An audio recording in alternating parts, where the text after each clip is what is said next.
Hello everyone.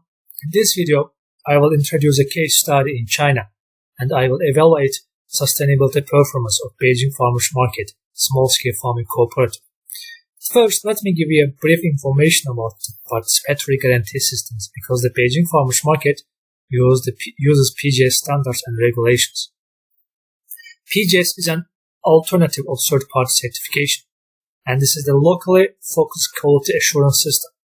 It certifies the producers based on active participation of stakeholders and are built on the foundation of trust, social networks, and knowledge exchange. This is the table about the main differences between PGS and third-party certification system.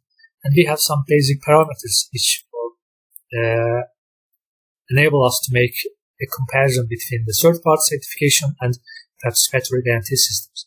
For example, for decision-making parameters, in the third-party certification, decisions are taken at the institutional level. It means that producers and consumers are the passive actors, and the non-decision from them are required. Whereas in the PGS system, all the decisions on what, how, and when are taken at the social network level. It means that producers and consumers define what they want to be and how. In addition, for the transparency parameters, in the third-party certification, confidentiality is guaranteed by law. It means that none of the operators' information can be published, whereas in the PGS system, all the members of the networks know exactly the results of the proceedings.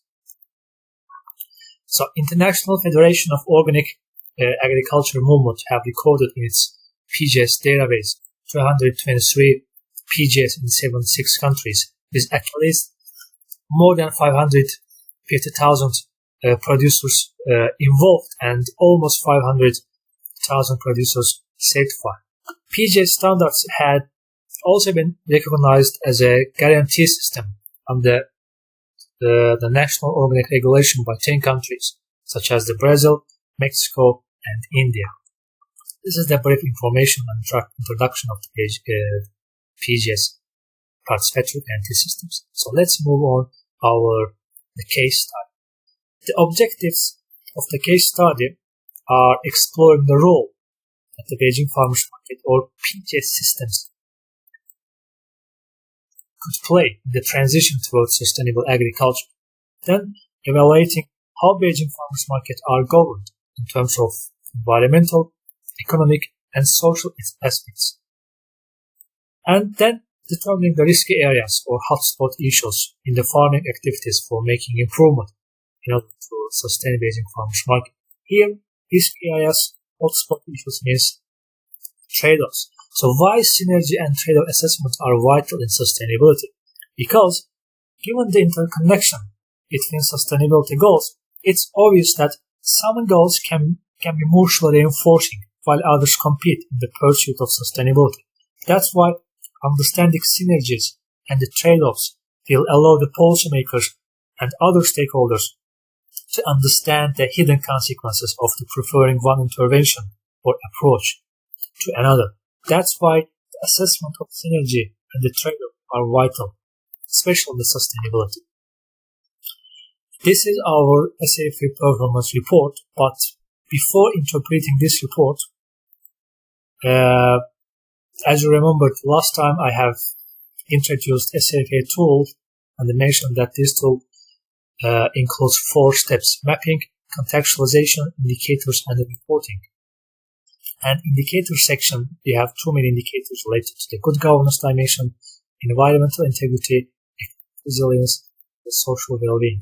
So, after completion of all of the questions and all of the parts here, at the end,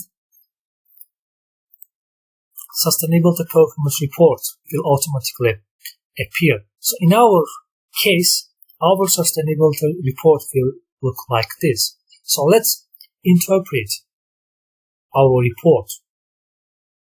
Okay, let's look at the themes in the good governance dimension. If we look at the themes in the good governance dimensions, we could see that all farms have high scores in terms of corporate ethics, accountability, participation, rule of law, and holistic management. The main reason is that Beijing Farmers Market particularly emphasized the collective action, transparency, democratic structure, and independent governance in order to embrace social justice and community welfare. Since these requirements are mainly applicable at the community level and contribute to improve the group dynamics, they positively impact the performance of Beijing Farmers Market in a good governance schemes. When we look at the schemes in the environmental integrity dimension, we could see that the overall environmental performance is lower than the other dimensions.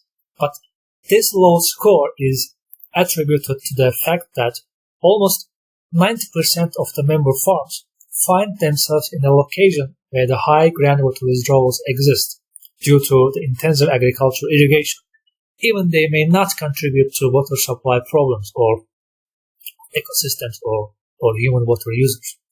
So when we look at the schemes in the economic resilience dimensions, we could see that across farms, scores in the product quality and information, investment, and the local economy are high, and least in the vulnerability scheme. When we look at the schemes in the social well-being dimension, we could see that Beijing Farmers Market have high scores in all social schemes, especially in the decent livelihood and the equity.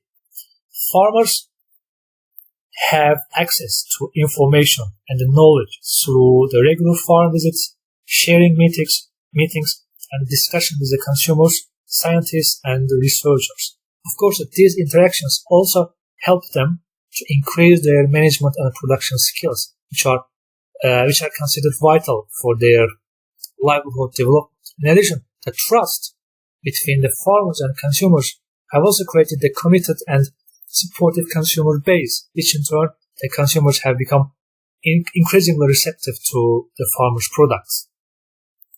So now, let's do the assessment of the interactions within the sustainable schemes and dimensions.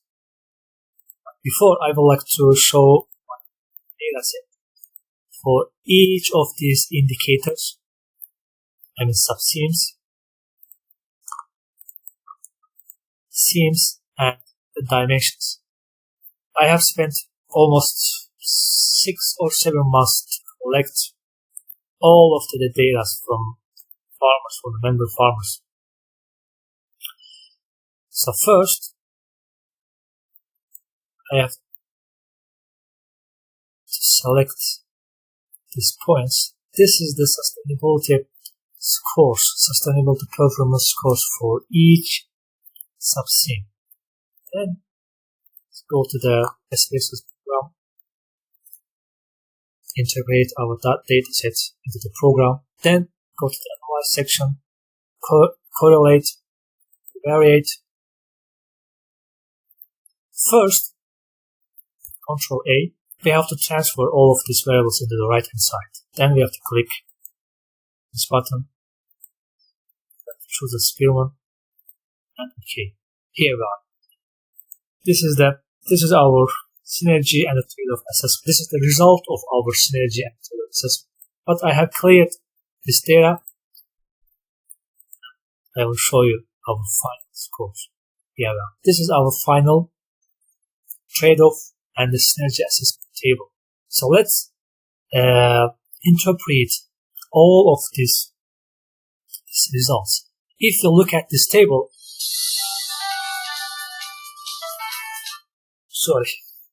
if you look at this table, you could see that generally synergies have been found between good governance and social well-being, like 20%, followed by the good governance and environmental integrity, 9%. On the contrary, the trade-offs are observed between the good governance and economic resilience, followed by environmental integrity, social well-being. So within the schemes, significant trade-offs were seen between the vulnerability and accountability. land. In addition, the major trade-offs also occurred between the vulnerability and holistic management, materials and energy, investment, local economy, and decent livelihoods. So, the analysis of the interactions at the dimension level depicted that synergies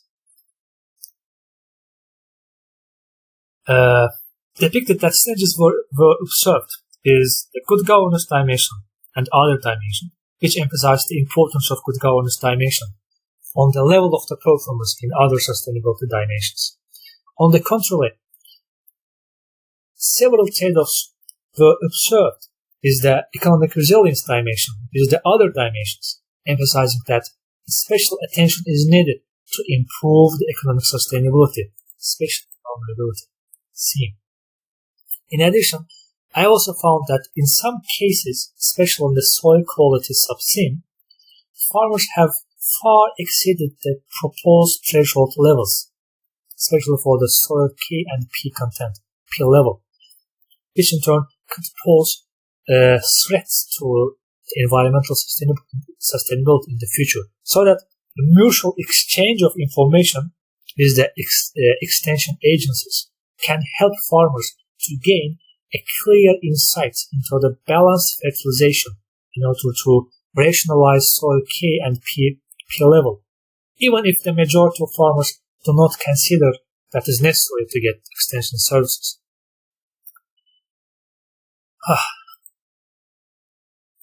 Okay guys, this is the interpretation of our results, and this is the end of our last video, and I hope that everyone found the content of my videos useful. See you in the next videos. Thanks so much for watching.